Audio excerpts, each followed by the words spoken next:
over 1 million homes. That is how many households across the central and eastern United States woke up in the dark yesterday after a violent line of storms tore through with winds strong enough to level power infrastructure across 6 states. And here's the thing, today is not a recovery day. Today is round 2. We've got another significant wind event bearing down on many of the same communities that are still working to get their power back. On top of that, the tropics are heating up fast. We have one system in the Atlantic that is 80% likely to become a tropical depression within 48 hours, tracking toward the Lesser Antilles.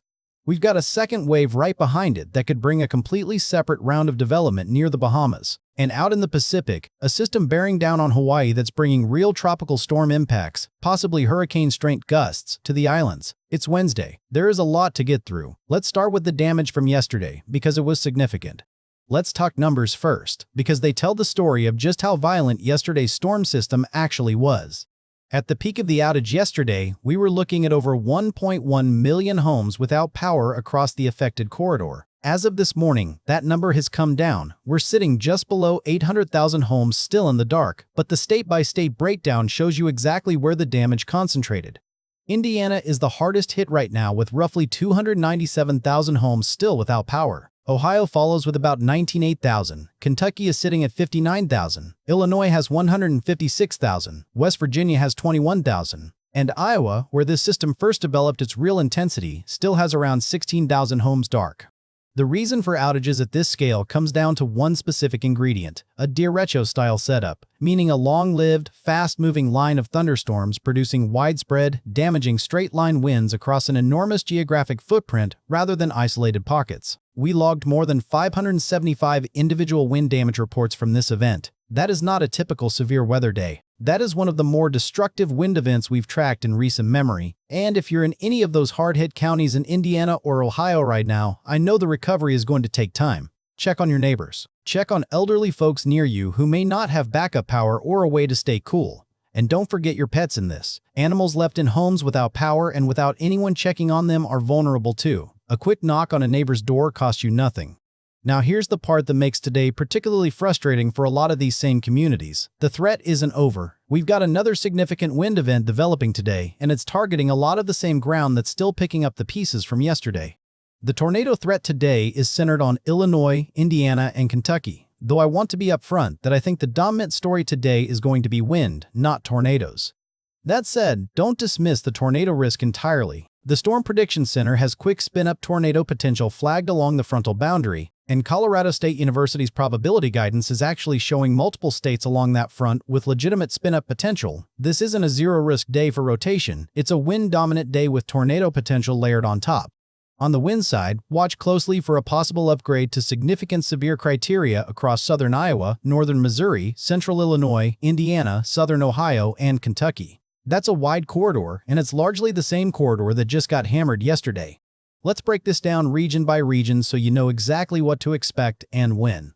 For Iowa and Illinois, storms begin building through the morning and intensify by early afternoon. You're looking at a bow echo type feature developing, meaning a line of storms that bows outward and accelerates, which is exactly the structure that produces the most damaging straight-line wind gusts. Current wind gust modeling shows potential for 70, even 80-mile-per-hour gusts embedded within this line across parts of Iowa and Illinois, with some outlier model output running even higher. I'd treat any number above 80 with some healthy skepticism until it verifies. But even discounting the extreme end, this is a serious wind threat. If you're in Des Moines, Cedar Rapids, Davenport, Peoria, or Springfield, Illinois, today is a day to secure loose outdoor items now, not later.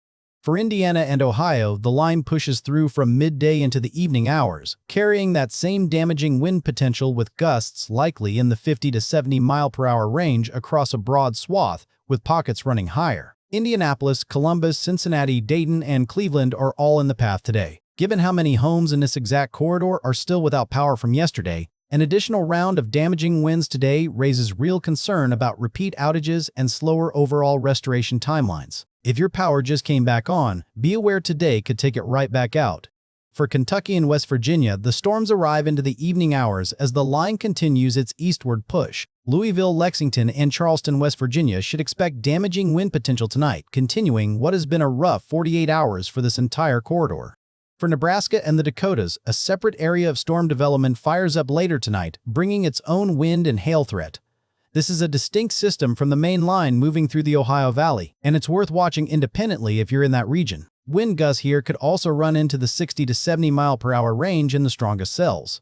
Tomorrow, expect a somewhat milder repeat of today's pattern as storm activity shifts westward, with additional development across the western states. It won't be dead calm, but the most extreme wind threat should ease from today's peak. Now let's shift to the tropics, because there is genuinely a lot happening simultaneously across two different ocean basins right now, and both deserve your attention. Let's start in the Atlantic. Tropical storm Cristobal has already formed in the northern Atlantic. No threat to land, nothing to worry about there. But the system we actually need to watch is Invest 92L, currently tracking westward and carrying an 80% chance of becoming a tropical depression within the next 48 hours, and that same 80% probability holds over the full 7-day window. This system is heading on a west to northwest track, and the guidance is fairly consistent that it will approach the Lesser Antilles, likely reaching tropical depression or possibly tropical storm strength as it does, sometime around Sunday evening. Here's the critical variable that's going to determine what happens next: dry air. The Saharan air layer is present across a huge stretch of the tropical Atlantic right now, and it is currently the single biggest obstacle standing between this system and significant strengthening. The ocean underneath it is not the problem. Sea surface temperatures in the main development region are sitting around 80 degrees Fahrenheit, which is exactly the threshold needed to sustain a tropical system. And the deep ocean heat content beneath the surface shows plenty of additional warm water for this system to tap into if it can get past the dry air. So we've essentially got a fuel-rich environment fighting against a dry, hostile atmosphere. Which one wins determines how strong this gets.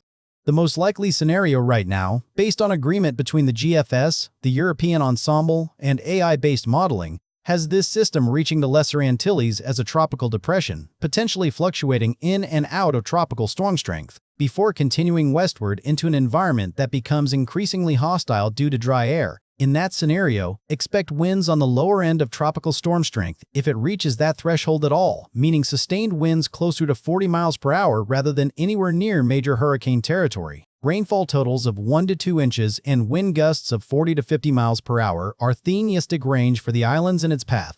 But there is a secondary scenario worth flagging, because it has real implications for the U.S. mainland. If this system gets pulled farther north as it moves west, either wrapping around the Atlantic high pressure or continuing toward the Gulf, there's potential for a later stage formation attempt in an environment with less dry air interference. The ensemble trend on this has actually been shifting slightly in that direction, with growing signal for possible formation attempts near the Bahamas as the system escapes the worst of the dust. It's too early and too far out for me to give you a confident answer on that scenario, but it's close enough to home that I want you watching it with me. And this isn't even the only system to track. There's a second tropical wave developing right behind Invest 92L, currently carrying a 20% chance of development in 48 hours and 30% over 7 days, also tracking generally westward into a marginally favorable environment. If Invest 92L does organize and become our next named storm, it would be Dolly. Both the Lesser Antilles and the broader Caribbean need to be watching this two-wave setup closely over the coming week, because there's a real possibility the northern Lesser Antilles could see impacts from both systems in sequence. Now let's head to the Pacific, because Invest 93C is close to formation and it directly affects Hawaii. This system is expected to organize into a tropical cyclone very soon, and the track guidance has it moving generally across the island chain, though there's still some spread in the models on whether the core impacts stay to the north or south of the islands. What is consistent across the guidance is that Hawaii is looking at legitimate tropical storm impacts, and a growing number of ensemble members are now showing potential intensification to a low-end hurricane. Either way, the impacts are going to be significant.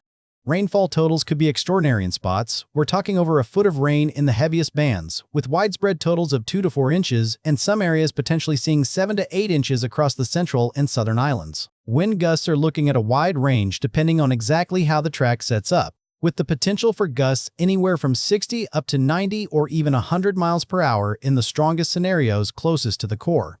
If you're in Hawaii, this is not a system to take lightly. Have your hurricane preparations current and be watching official National Weather Service and Central Pacific Hurricane Center updates closely over the next 48 to 72 hours.